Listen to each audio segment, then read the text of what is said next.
Ayaw na naman nyo. Saan kayo po? Saan na kami pupunta? Anong klaseng pag-isip? Saan kami pupunta? We want human rights as part of the curriculum of NSTP. Layo naman. Bakit ka nagkaganon?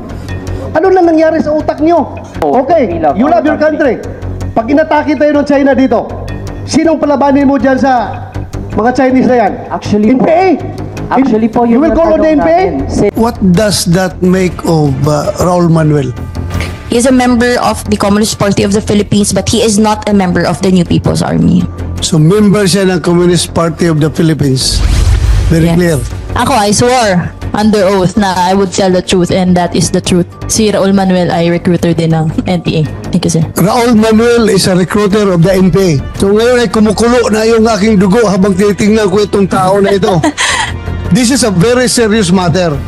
Yes, sir. You can just imagine a congressman of the Republic of the Philippines enjoying all the perks, enjoying everything, at the same time undermining this government. Kaya pala tuwang-tuwa itong tao na ito nung sabi na pinaganahan lang sila na papasukin daw yung ICC. Tuwa itong tao na ito. Talagang tuwang-tuwa siya na imbestigahan ako ng ICC. Tingnan natin ngayon, ikaw ang imbestigahan ko.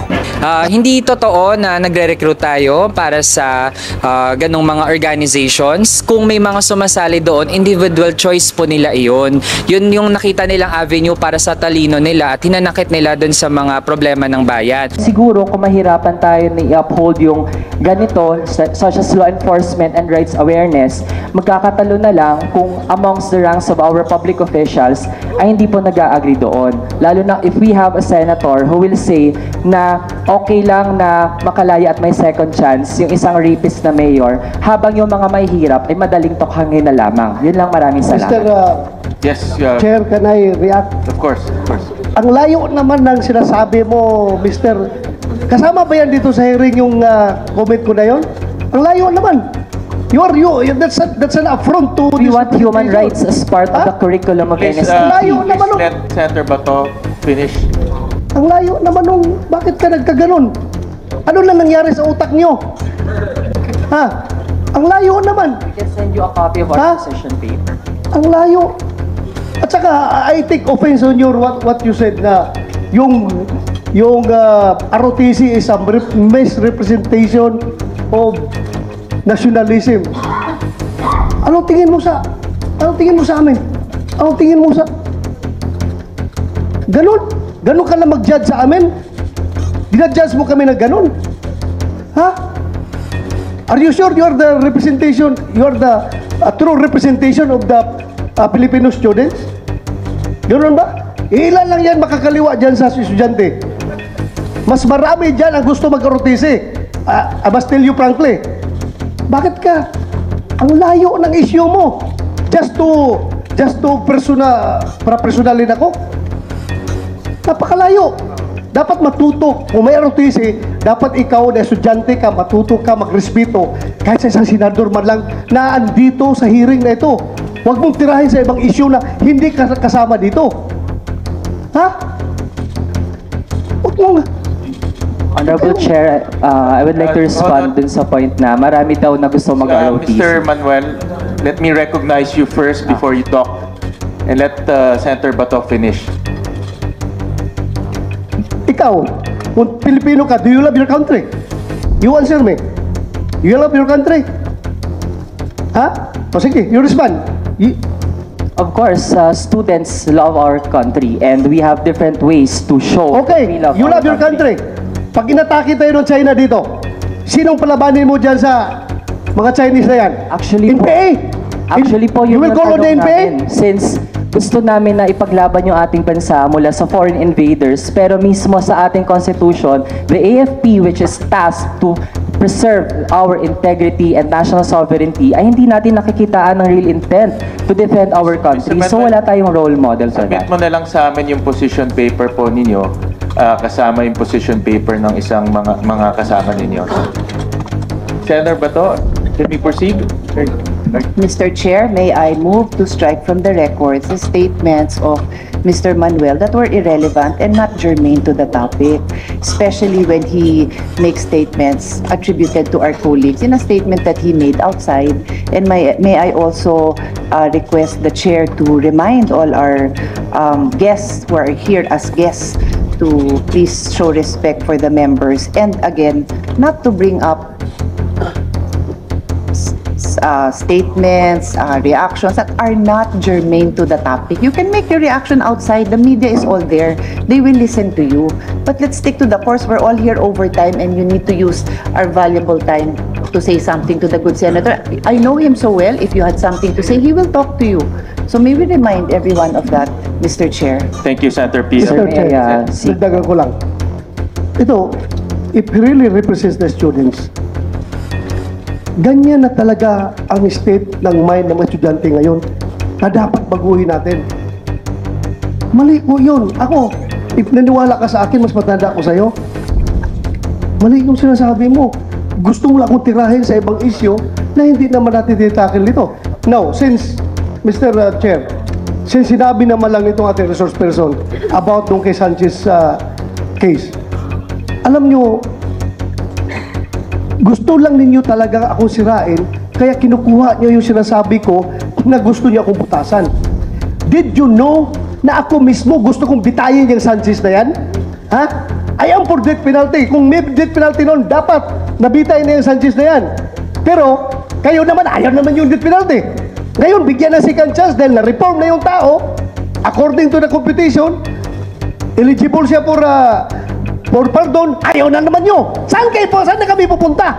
Anong klaseng pag-isip yan? Saan kami pupunta? Gusto ko death penalty, ayaw nyo.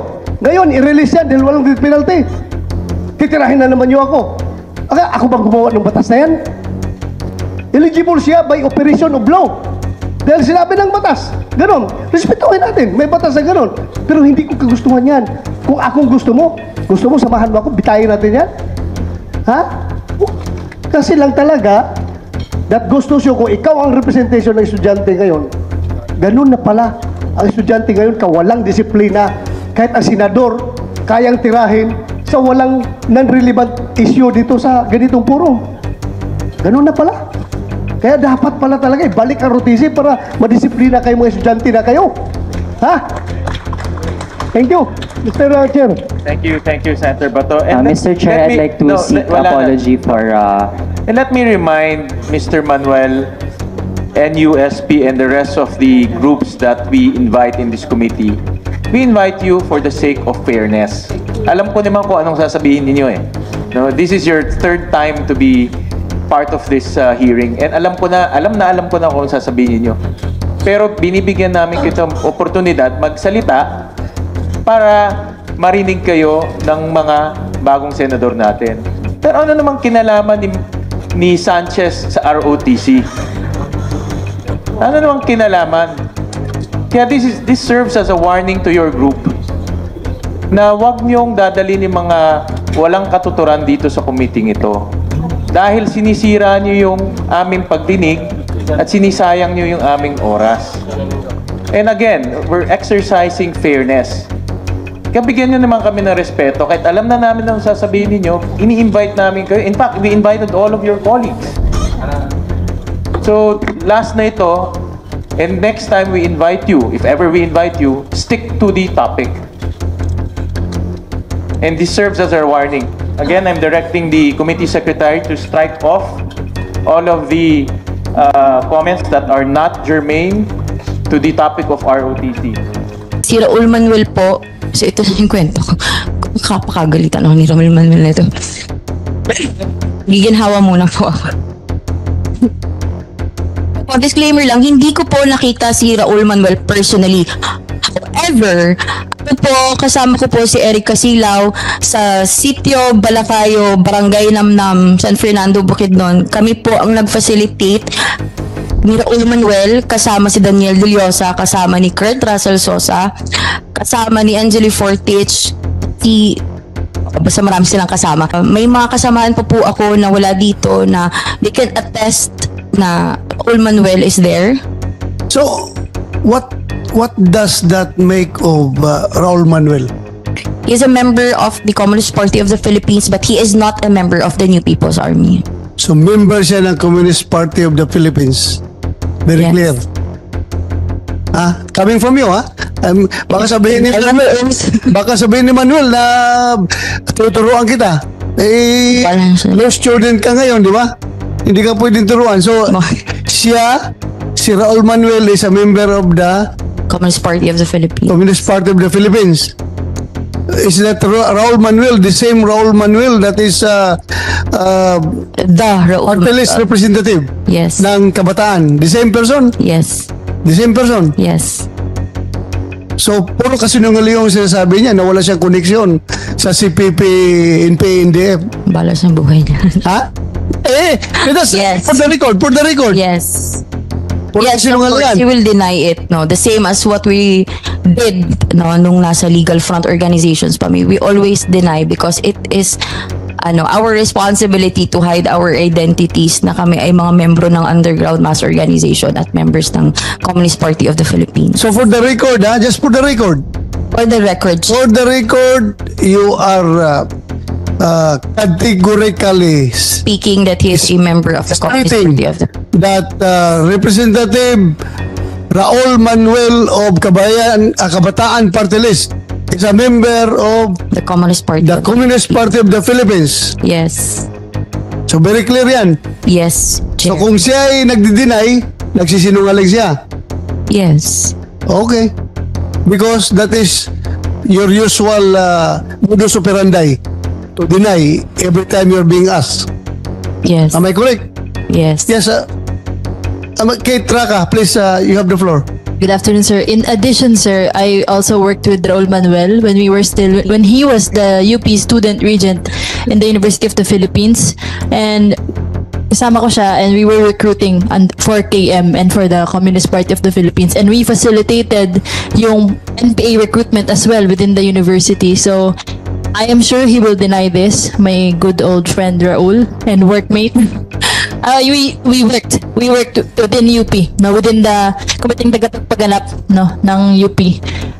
Yun yung mastermind ng recruitment sa UP. He as a student regent at that time, and me as the chairperson of Alay Sining, no. We planned and we implemented recruitment for the NPA. Kami yung nagpapatupad ng mga quota doon kung ilan yung NPA na dapat ma-recruit ng bawat chapter ng KM for each college, no, na meron sa UP. So kaya siya pumasok sa NPA Mindanao, no, kasi naman susunod yung mga tao sa kanya kung hindi siya nagpupunta doon, di ba? So the same with me kasi leader ako, so I had to go to NPA Mindoro. How can I recruit NPA kung ako nga ayoko, di ba?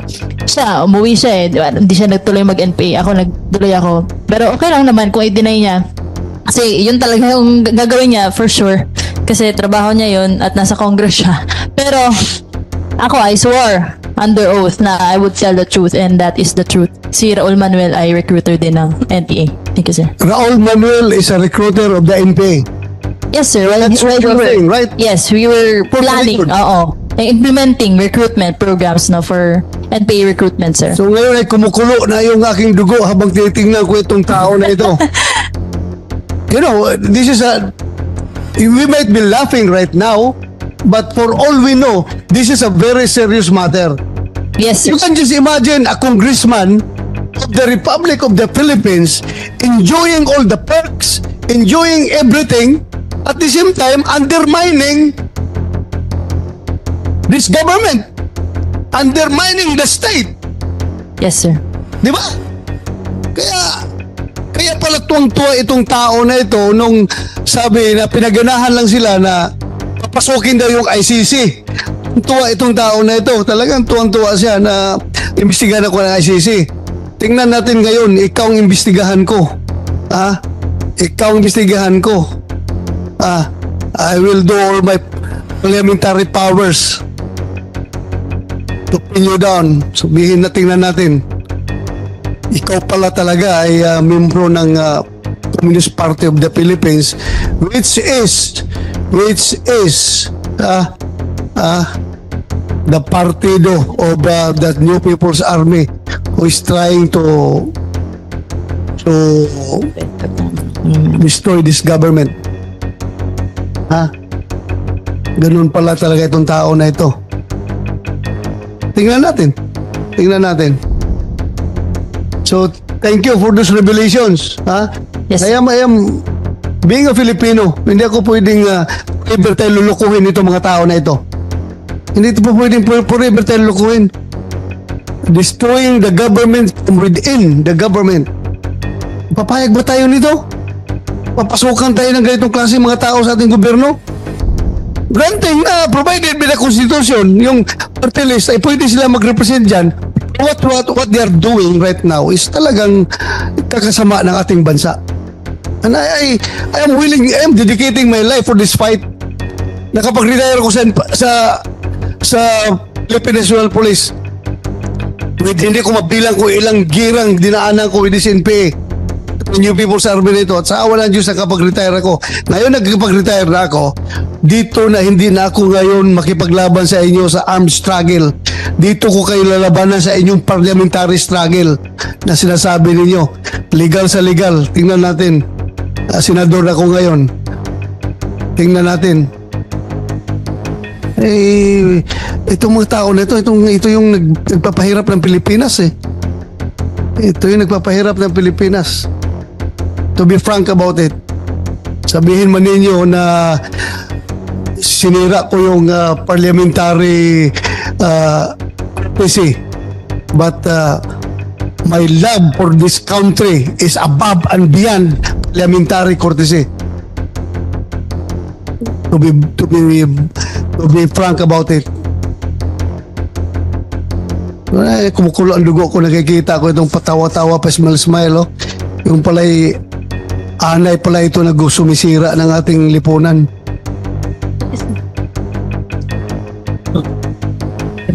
Diyos ko, bakit meron tayong ganyang mga congressman? Grabe palang ginagawa itong mga tao na ito. With your revelations, I would like to thank you. With your revelations, the more na I am emboldened to move for the kung pwede lang i-scrap yung party list system na yan para mahinto na yung pakikialam ng mga CPP dito sa ating kongreso. Yan na nagiging free ticket nila yan eh, yung party list system para pumasok sa kongreso. But anyway, since it is provided for in our constitution, wala na tayong magawa dyan. Ang habulin ko na lang na ma-amend itong party list system na itong mga makakaliwa na nagre-recruit ng kabataan papunta sa armadong New People's Army ay talaga maharang ito ng kumilik itong kanilang mga yung party list nila. Dapat maharang talaga ito. Hindi po pwede itong pabayaan natin ito. Talagang gagawa natin, hanapan natin para na ma-amend yung party list system law. I was recruited as early as 2014 by Alay Sining, UP Diliman. Connected talaga siya, as in Alay Sining, UP Diliman chapter. And you know who recruited me? Alay Sining? Alay Sining, UP Diliman. Recognized organization at the time ng UP. Okay. And actually, yung nag-recruit sa akin ay member ng College of Education Student Council, and that was Kevin Castro. If you know what happened to Kevin, he died in an encounter sa Pulilo, Quezon around 2018. So, these aren't allegations kasi I myself graduated from UP 2019, joined the NPA right after my graduation because the recruitment happened within UP grounds. How did it happen? Ang nagre-recruit sa amin is members ng student council, and they use venues sa loob ng UP to conduct underground organizations using the name of student council, at the time recognized organization Anak Bayan, Alay Sining, no? We use these university venues, the halls of UP, no, to conduct underground activities. I remember one time member ng student council ang nagpa-reserve para magkaroon ng cultural night ang Kabataang Makabayan, which is illegal, no? It's an NDF organization operating underground. And you know what we did within UP grounds, no, as KM Cultural Night? We collected support from students na ipapadala namin sa NPAs. And that's happening, no, inside the universities. And, you know, these aren't allegations because I was there. And how do these organizations remain to be recognized? I don't know if at present, no, if recognized pa tong mga organizations na to. I think before, nung nasa UP ako, nagkaroon ng issues na hindi ma-recognize yung mga frats na involved sa violence. Pero, what about these organizations, no, na inciting violence? I remember way back, no, Anak Bayan and LFS conducted pagpupugay. I don't know if you know that.